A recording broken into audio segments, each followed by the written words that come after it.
हाँ, तो मैं बोल रही थी कि पब्लिक सेक्टर में हम लोगों ने ये डिपार्टमेंटल अंडरटेकिंग और स्टैट्यूटरी कॉर्पोरेशन दोनों ही कंप्लीट किया था. You know, public sector is a sector which is owned by the government, ownership, management, and controlled by the government. And private sector is a sector which is having the ownership and the management by the private individuals or a group of individuals. Okay, so departmental undertaking, जिसका management controlling overall पूरा का पूरा government ही करता है. Indian Railways is one of the example of it. And even finance department is there, health sector department is there, post and telegraph department is there. So these are some examples. Okay. And statutory corporations can also be called as a public corporation. ये मैंने बताया था last lecture में. आपके लिए एक बार repeat कर दे रही हूँ मैं, जस्ट फटाफट से. ओके, सो पब्लिक कॉर्पोरेशंस भी कहा जाता है. And LIC is number 1 statutory और a public corporation of the government, जिसमें ओनरशिप ठीक है, ज़्यादा से ज़्यादा इन्वेस्टमेंट गवर्नमेंट में किया है. बट एक्चुअली होता क्या है, इसके लिए स्पेशल एक्ट पास करवाना पड़ता है पार्लियामेंट में. सो पार्लियामेंट में जो एक्ट पास किया स्पेशल, उसी के अंदर सब चीज़ें, प्रोविजन, ऑब्जेक्टिव, पावर, फंक्शंस, सब चीज़ें लिखी हुई होती है. सो जैसे लाइफ इंश्योरेंस के रिलेटेड भी यही है.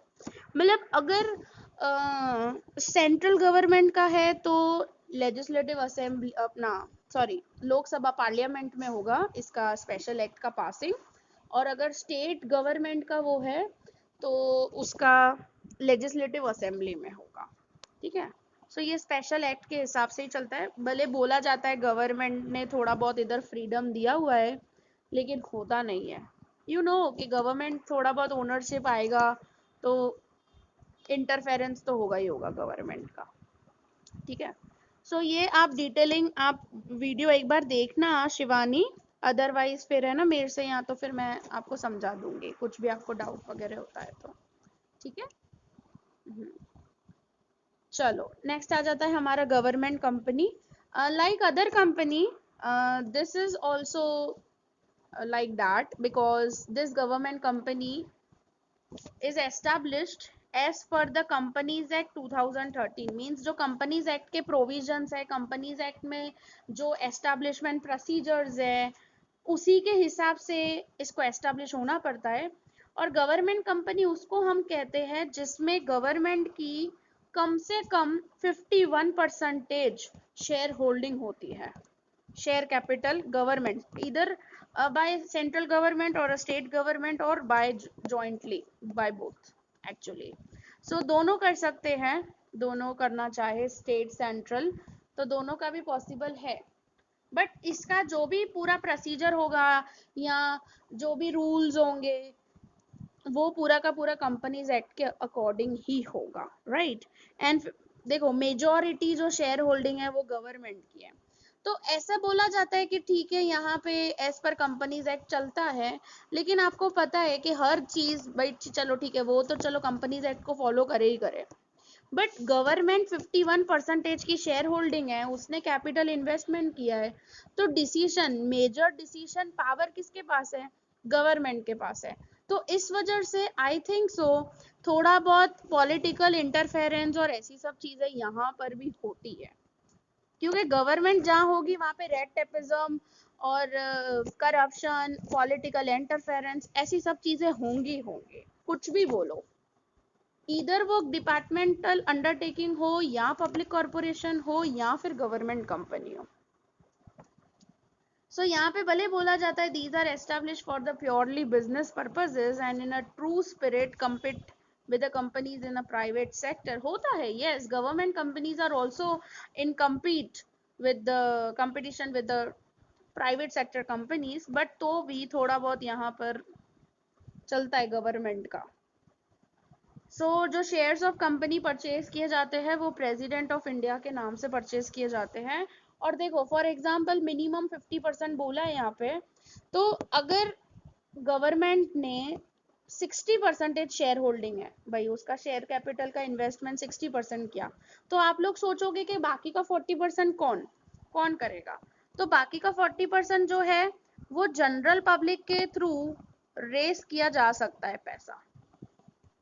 जैसे के शेयर्स मिलते हैं अपने को मार्केट से, तो जनरल पब्लिक वो शेयर्स परचेस कर सकती है।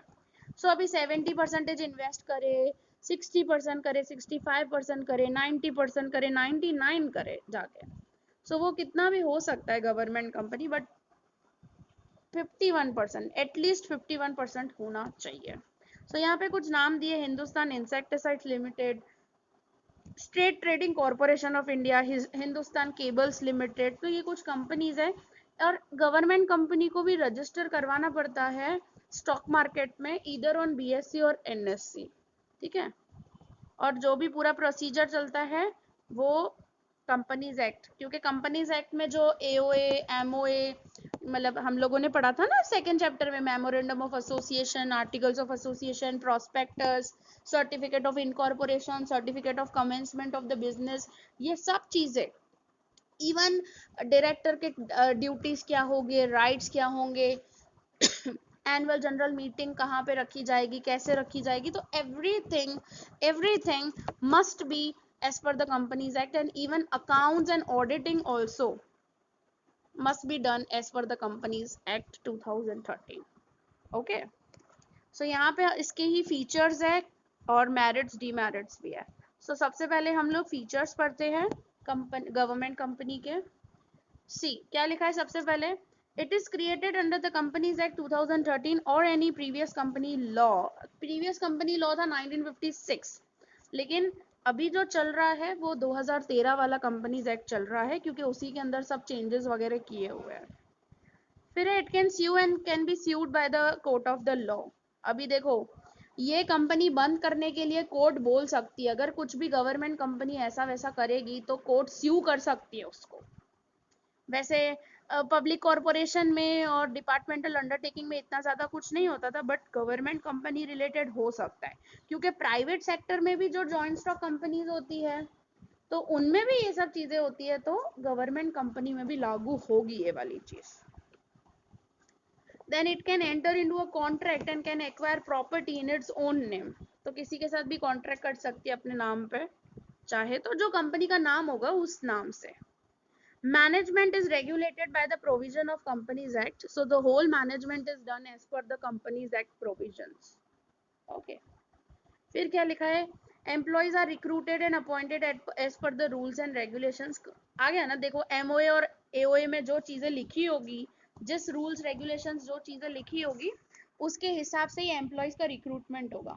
अदरवाइज आप डिपार्टमेंटल अंडरटेकिंग में देखो तो जैसे रेलवे में अपने को अगर एम्प्लॉयज वगैरह चाहिए होते हैं, तो पूरा गवर्नमेंट का जो रिक्रूटमेंट का प्रोसेस है, भाई एग्जाम्स दो, ये दो, तो इस तरीके से चलता है। या अपने को आईपीएस आईएएस ऑफिसर्स चाहिए होते हैं, या फिर पर्टिकुलर फाइनेंस डिपार्टमेंट के लिए, या डिफेंस डिपार्टमेंट के लिए, या आर्मी के लिए अपने को लोग चाहिए होते हैं, तो उनका एक अलग सिस्टम होता है रिक्रूटिंग करने का, अपॉइंटिंग करने का, डिफरेंट डिफरेंट एग्जाम्स वगैरह सब कुछ देने पड़ते हैं। बट यहाँ पर ऐसा नहीं है, यहाँ पर जैसे दूसरी कंपनीज में रिक्रूटमेंट होता है, दूसरी कंपनीज में जिस तरीके से सिलेक्शन प्रोसीजर होता है एम्प्लॉयज का, उसी के ऐसे ही सेम गवर्नमेंट कंपनी के अंदर भी होगा।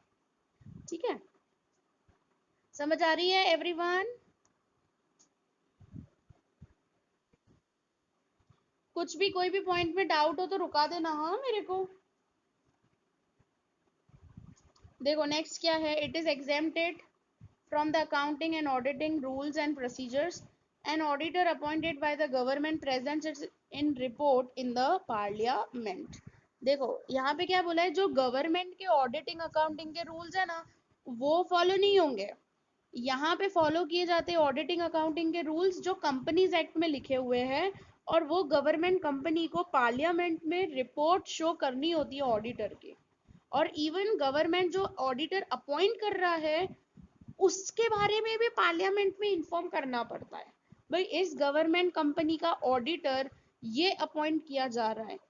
तो क्या हो ज्यादा से ज्यादा मतलब बोले कि भाई करप्टेड और अंदर ही अंदर ऐसा नहीं हो कि गवर्नमेंट कंपनी कुछ भी कर रही है और फिर ऑडिटर ऐसे ही वेरीफाई कर दे अकाउंट्स को ऊपर ऊपर से, ऐसा नहीं होना चाहिए। असलियत में भले होता होगा ऐसी सब चीजें, बट बुक्स में ऐसा लिखा है कि भाई सब चीजें ट्रांसपेरेंट होनी चाहिए एकदम। फिर क्या लिखा है, the government company obtain it's fund from government share holding and other private share holding. ये बोला ना मैंने आपको कि it raises funds from the capital market, means general public also invest in this government company. So general public भी shares purchase कर सकती है। अभी जैसे हिंदुस्तान इंसेक्टिसाइड्स लिमिटेड था, तो उसके भी शेयर्स परचेज करना हो तो जनरल पब्लिक कर सकती है, ऐसा कुछ वो नहीं है। You know the share procedure पूरा, वैसे उनको डीमेट और ट्रेडिंग अकाउंट वगैरह ओपन करवाना पड़ेगा और क्या, बाकी का इन्वेस्टमेंट गवर्नमेंट ने किया है, ऐसा होता है यहाँ पे। ठीक है, अब मेरिट्स क्या है, सेपरेट एक्ट यहाँ पे है, कंपनीज एक्ट को अपने को फॉलो करना पड़ता है। It can be easily formed as per the provision of companies act, no separate act is required. It as a separate legal entity, जैसे अभी अभी आप नाम पढ़ते आए हो, अभी तक आपने जो एग्जाम्पल पढ़ा उसमें लिखा था कहीं पे भी ऐसा government company? No, government company ऐसा लिखा नहीं होता है भाई ये गवर्नमेंट कंपनी है। नाम सेपरेट लीगल एंटिटी तो होती है ना, अब जैसे हिंदुस्तान इंसेक्टिसाइड्स लिमिटेड अपने ने नाम पढ़ा, तो वो क्या है, गवर्नमेंट से अलग है ना, तो perpetual existence separate legal entity होती ही होती है। ये चीज ऐसा नहीं लिखा होगा ये गवर्नमेंट कंपनी है भाई। फिर लिखा है it enjoys the autonomy, autonomy मतलब freedom in management decisions and take actions according to business prudence.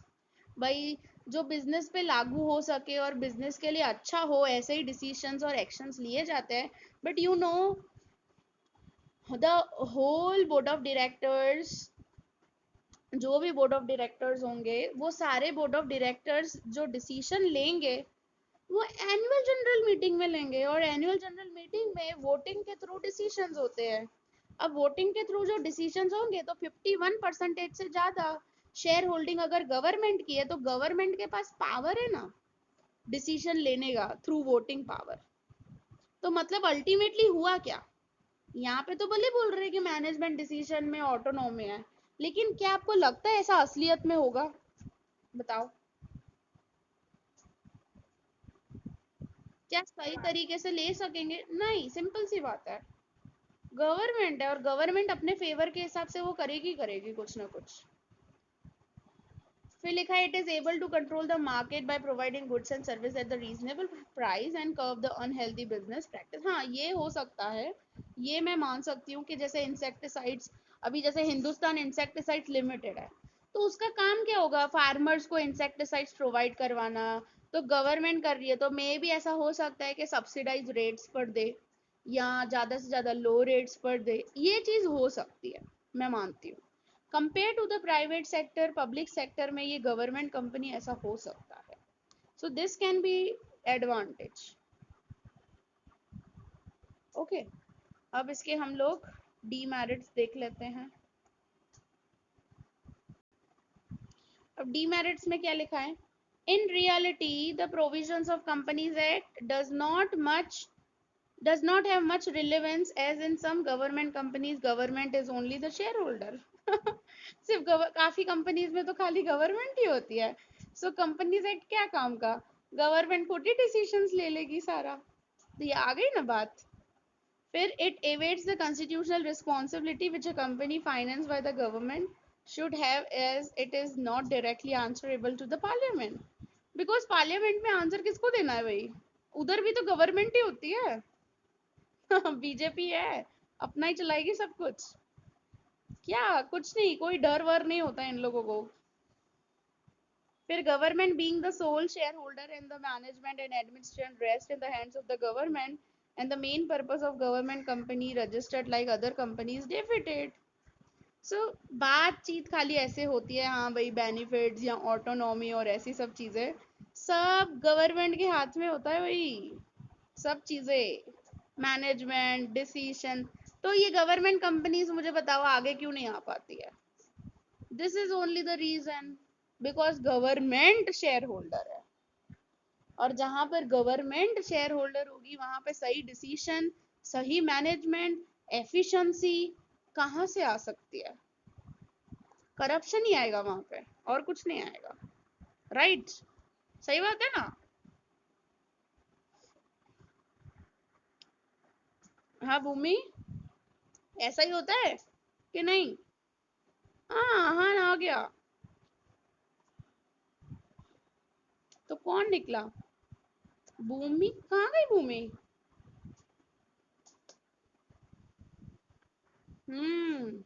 मुझे लगा अभी तक आप नहीं आए, मैं आपके लिए रिकॉर्डिंग कर रही थी आहान। तो आगे का पार्ट देख लेना आप। अपने ने गवर्नमेंट कंपनी जस्ट स्टार्ट किया, it is actually registered as per the companies act and minimum 51% shareholding. ठीक है, ओके अभी आ जाते हैं हम लोग के हमारे इंडिया में पब्लिक सेक्टर का रोल कैसे चेंज होता गया।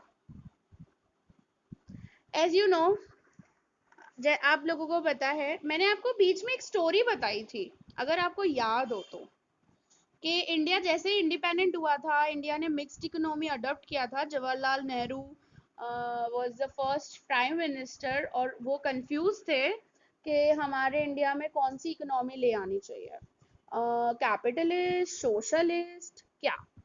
तो उन्होंने फिर फाइनली ऐसा किया कि हम लोग है ना कैपिटलिस्ट इकोनॉमी के भी बेनिफिट्स लेंगे, सोशलिस्ट इकोनॉमी के भी बेनिफिट्स लेंगे और हम मिक्स्ड इकोनॉमी अपनाएंगे। So that is the combination of both public and private sector. But हुआ क्या था एक्चुअली, प्राइवेट सेक्टर पे बहुत ज़्यादा रेस्ट्रिक्शंस रखे गए थे स्टार्टिंग में। क्यों? बिकॉज प्राइवेट सेक्टर मोनोपोली नहीं कर ले, या प्राइवेट सेक्टर कस्टमर को रीजनेबल प्राइस पे गुड्स नहीं, अपने प्रॉफिटेबल के लिए वो कस्टमर को हाई प्राइस पे सेल करे, जिसकी वजह से महंगाई बढ़ सकती है या लग्जरियस कमोडिटीज वगैरह गुड्स ऐसे आ सकते हैं हमारे कंट्री में जिसकी वजह से इनइक्वल डिस्ट्रीब्यूशन हो सकता है। तो ऐसे सब रीजंस की वजह से हुआ क्या था, पब्लिक सेक्टर ही इन्वेस्टमेंट करता था ज्यादा से ज्यादा, कोई भी चीज हो ना। And you know 18 new industries were set up by government means public sector. 18 नई industries, electricity related, chemical fertilisers related, railways, Indian railways हो गया, एटॉमिक एनर्जी हो गया, स्टील आयरन हो गया, ऐसी बड़ी बड़ी बेसिक हैवी इंडस्ट्रीज 18 जैसी, ओएनजीसी यू नो, ऐसी बड़ी बड़ी स्टार्टअप की। लेकिन हुआ क्या था, जैसे ही, आपको पता है गवर्नमेंट कैसे काम करती है, कितना एफिशिएंटली काम करती है और कितना अच्छे से रिसोर्सेज को यूटिलाइज करती है, राइट? पता है ना आप लोगों को। तो हुआ क्या था, डेप्थ बढ़ता जा रहा था बिकॉज यू नो इंडिया जो अंडर डेवलप हो गई थी और फिर डेवलपिंग स्टेज पे आने के लिए यू नो कि गवर्नमेंट को एक्सपेंडिचर्स ज़्यादा करने ही पड़े, और एक्सपेंडिचर्स ज़्यादा, सामने से इनकम कम। सो हर साल गवर्नमेंट का जो बजट होता था वो हमेशा क्या होता था, डेफिसिट, ऑलवेज। आज भी, आज भी डेफिसिट ही है, कौन सा सरप्लस, कभी जा भी नहीं सकता है सरप्लस गवर्नमेंट का बजट। सो लोन्स पे लोन्स वगैरह लेते जाती थी गवर्नमेंट, और इंडस्ट्रीज खोलती जाए लेकिन अंदर सही तरीके से मैनेजमेंट नहीं, सही तरीके से काम नहीं। तो क्या होते जा रहे थे, पब्लिक सेक्टर में लॉसेस होते जा रहे थे, और धीरे धीरे धीरे धीरे करके बहुत ज्यादा कर्जा बढ़ चुका था इंडिया पे, और इंडिया को चाहिए थे 7 बिलियन यूएस डॉलर्स, जो उसने आईएमएफ से बोले कि हाँ भाई मुझे चाहिए।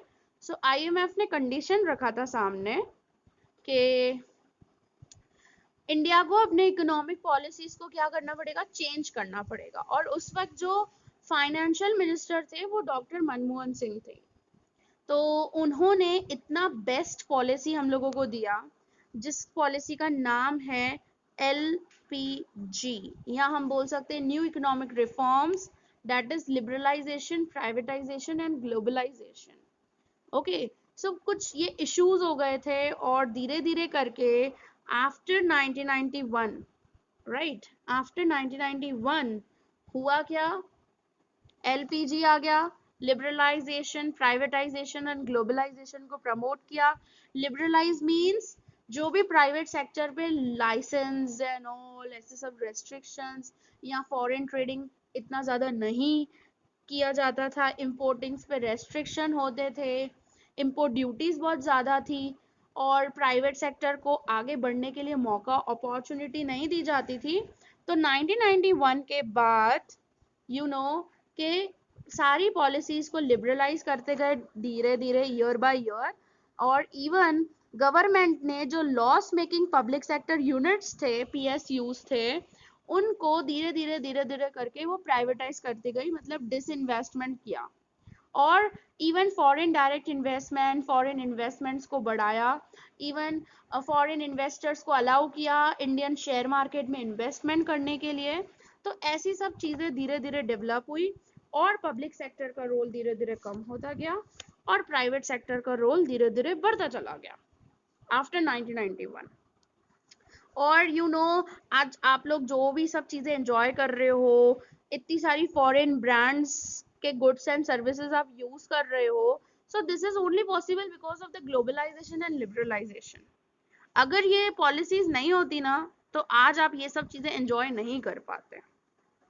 और यही बताया कि धीरे धीरे प्राइवेट सेक्टर का रोल बढ़ता चला गया, because India want development, growth, ये सब मॉडर्नाइजेशन, टेक्नोलॉजिकल अचीवमेंट, ये सब चीजें चाहिए थी।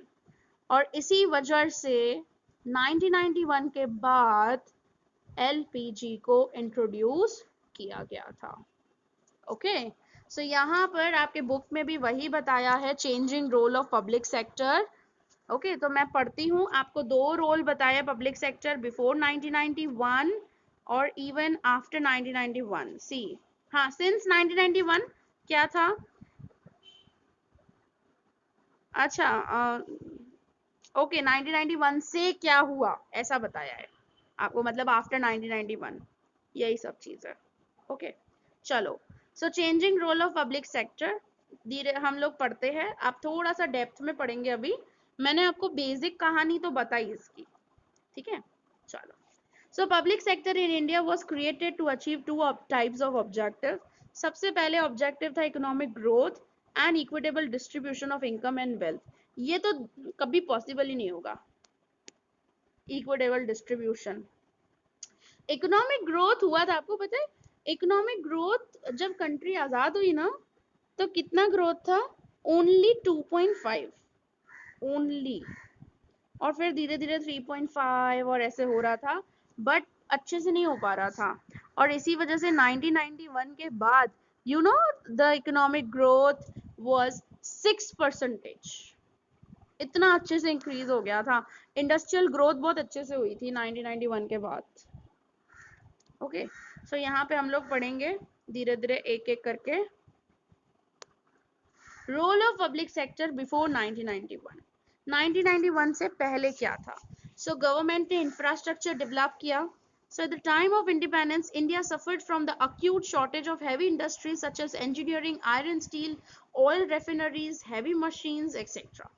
And because of the huge investment requirement and long gestation period, private sector was not willing to enter these area. मैंने आपको यही बताया ना, प्राइवेट सेक्टर की ताकत भी नहीं थी कि वो एंटर हो सके, क्योंकि लोगों के पास पैसा ही नहीं था, अंडर डेवलप थी इंडिया, और इसी वजह से बड़ी इन्वेस्टमेंट करने के लिए पब्लिक सेक्टर को ही आगे आना पड़ा। And the duty of development of basic infrastructure was assigned to public sector which is discharged quite efficiently.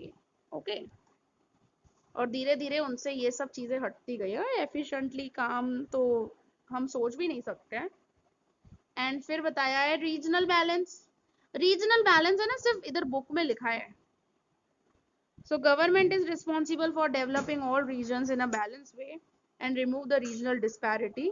So government took the charge to set up public sector enterprise in backward regions where private sector was not willing to do. So private sector आपको पता है इतना ज़्यादा वो backward area में जाएगा नहीं, तो पब्लिक सेक्टर को ही जाना पड़ता था रीजनल डिस्पैरिटीज को हटाने के लिए, रीजनल बैलेंस, रीजनल डेवलपमेंट करने के लिए। तो हाँ, आज भी है ऐसा एक्चुअली, आपको पता है प्राइवेट कंपनीज भी इवन अगर वो बैकवर्ड रीजन्स में ओपन अप अगर होती है, अपना प्लांट मशीनरी लगाती है, अपना फैक्ट्री लगाती है ना, तो गवर्नमेंट उसको बेनिफिट देता है, लाइक इलेक्ट्रिसिटी कंसेशनल रेट्स पे, लैंड कंसेशनल रेट्स पे, टैक्स एग्जेम्पशंस, ऐसी सब चीजें दी जाती है। समझे? तो आज है थोड़ा रीजनल डिस्पैरिटी हटाने की कोशिश की जाती है, बट पूरे तरीके से अभी भी नहीं हटी है। फिर economies of scale, in certain industries like electric power plants, natural gas, petroleum, huge capital and large base are required to function economically. बहुत सही तरीके से cost effectively हमको सोचना पड़ता था, so such areas were taken up by the public sector. So इस वजह से ये सब पब्लिक सेक्टर को ही दिया गया। ओके क्योंकि बहुत इकोनॉमिकल तरीके से उसको यूज करना पड़ता था, जैसे पेट्रोल है या इलेक्ट्रिसिटी वगैरह है, तो ऐसा क्या प्राइवेट सेक्टर क्या है बहुत अच्छे से सर्विस वगैरह दे देता है, ओके, बट सब लोगों को नहीं पहुंच पाती है वो सब चीजें, तो इस वजह से, और इकोनॉमिकली भी भाई थोड़ा सस्ता वगैरह रीजनेबल पहुंचा सके, तो ऐसी सब चीजें सोचता था, इस वजह से पब्लिक सेक्टर को ये सब चीजें सौंपी गई। ठीक है, और फिर है check over concentration of economic power, control अपने हाथ में ही रखा था, मोनोपोलीज, प्राइवेट मोनोपोलीज नहीं होनी चाहिए। So in private sector there were very few industrial houses willing to invest in heavy industry. It led to the concentration of wealth in few hands and the private monopolies. तो करते थे ना, private sector करता ही था monopolies वगैरह। Thus public sector enterprise were established to check their monopolies and income to be shared by the large number of employees and workers. So monopoly नहीं हो सके, इस वजह से public sector ने बहुत सारे restriction रखे हुए थे, and you know एक act पास किया, MRTP Act 1969। MRTP का फुल फॉर्म है monopolies and restrictive trade practices act. Again I am repeating, monopolies and restrictive trade practice act. समझे? तो इस तरीके से मोनोपोली नहीं करे प्राइवेट वाले, प्राइवेट सेक्टर में जो भी कंपनीज वगैरह है, तो उस पर रोक टोक करने के लिए। And you know this act was replaced by Competition Act 2002। Liberalisation, privatisation and globalisation के बाद अब सरकार, अब पब्लिक सेक्टर ऐसा सोचने लगा कि मोनोपोली को रोकना नहीं है, ठीक है, मतलब मोनोपोली चलो नहीं होनी चाहिए, मोनोपोली वाला कंसेप्ट ही नहीं लाओ, मोनोपोली वाला कंसेप्ट हटाओ और फेयर कंपटीशन वाला कंसेप्ट ले आओ। इस वजह से 2002 में MRTP एक्ट को रिप्लेस करके कंपटीशन एक्ट 2002 लाया गया। समझे?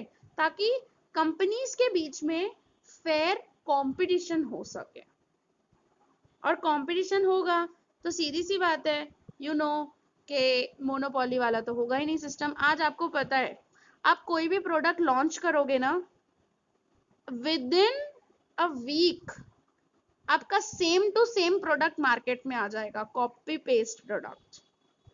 आज इतना कंपटीशन है मार्केट में, आपको पता है ना ये सब चीज।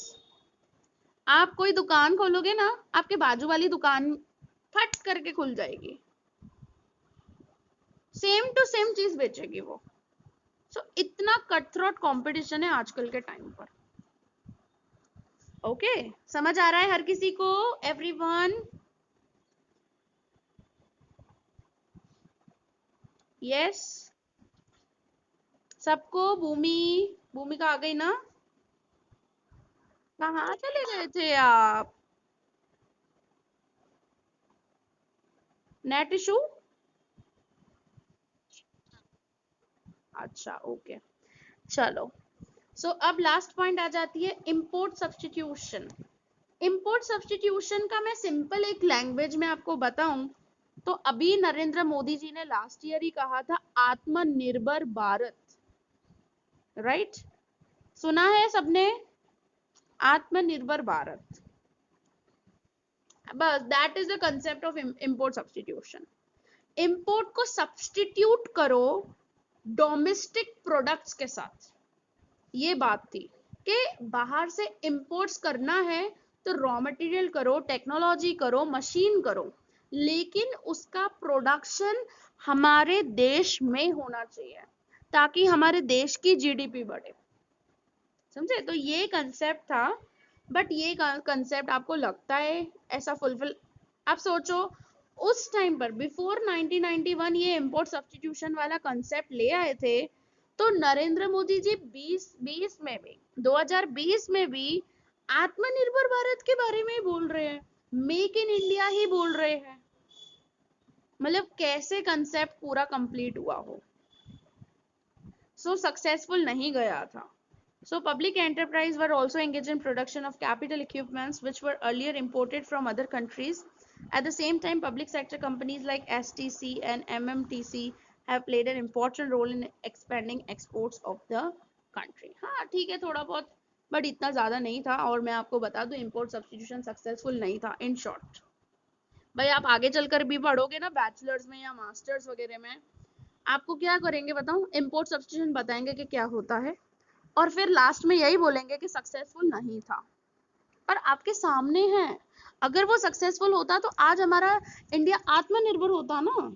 कहाँ है आत्मनिर्भर, कहाँ है सेल्फ रिलायंस, कहाँ है सेल्फ डिपेंडेंसी, कहाँ है मेक इन इंडिया? आज भी हम लोग इंपोर्ट्स पे ज्यादा से ज्यादा डिपेंडेंट है। आज भी आप सोचो चाइना की कौन सी नई आती है चीज हमारे इंडिया में? सब तो आता है।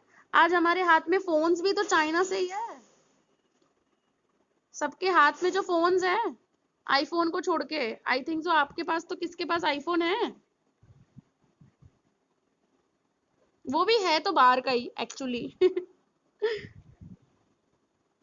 मतलब कितना डिपेंडेंसी है आप सोचो।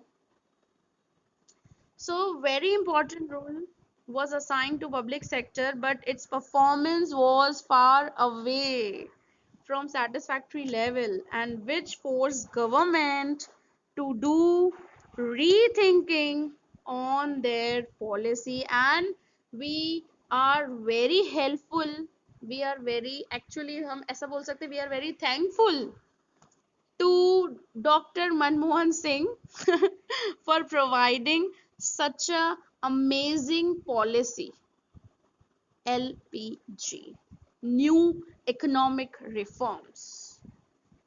ठीक है, सो अभी हम बिफोर ये क्या बोलते हैं, सिंस 1991 वाली जो स्टोरी है वो हम पढ़ेंगे कल। ठीक है, आज मैं इतना इधर तक ही रख रही हूँ। कल क्या क्या मतलब कैसे कैसे हुआ 1991 के बाद, वो आपको है ना शॉर्ट सा बताया है। और आपको पता है एलपीजी के रिलेटेड आई थिंक सो आप 9th 10th में पढ़ा होगा आप लोगों ने, सीबीएसई में तो था ही, एसएस के अंदर थोड़ा सा आइडिया होगा एलपीजी के रिलेटेड हर किसी को, हाँ या ना? नहीं आइडिया, ओके कोई बात नहीं। 12th स्टैंडर्ड में हमारा पूरा चैप्टर है 1991 न्यू इकोनॉमिक रिफॉर्म्स के ऊपर। सो डोंट वरी, इस चैप्टर के अंदर तो ऐसा समझ लो बिल्कुल छोटू सा दिया हुआ है, बिल्कुल इतना सा जस्ट बता दिया है खाली। हम पूरा स्टोरी और पूरा अच्छे से कंसेप्ट, भाई एलपीजी पॉलिसीज क्या आई थी, वो सब चीजें 12th स्टैंडर्ड के अंदर हम पढ़ेंगे इंडियन इकोनॉमी में। ठीक है, सो मैं यहाँ तक रख रही हूँ, और फिर आई थिंक सो कल तक तो चैप्टर खत्म हो जाएगा पूरा, बिकॉज मल्टीनेशनल है कंपनीज और जॉइंट वेंचर है इसके बाद। I think 2 he just concepts है बस। सो कल तक हम चैप्टर फिनिश कर लेंगे। ठीक है एवरीवन, ओके। सो और हाँ, इस संडे है ना एमसीक्यू टेस्ट रख रही हूँ मैं, बीएस का चैप्टर 1 and 2। ठीक है, सो टाइमिंग मैं इन्फॉर्म कर दूंगी आपको कल. BS chapter 1 and 2, so prepare it well. Okay, chalo. So bye bye everyone. Thank you. Have a nice day.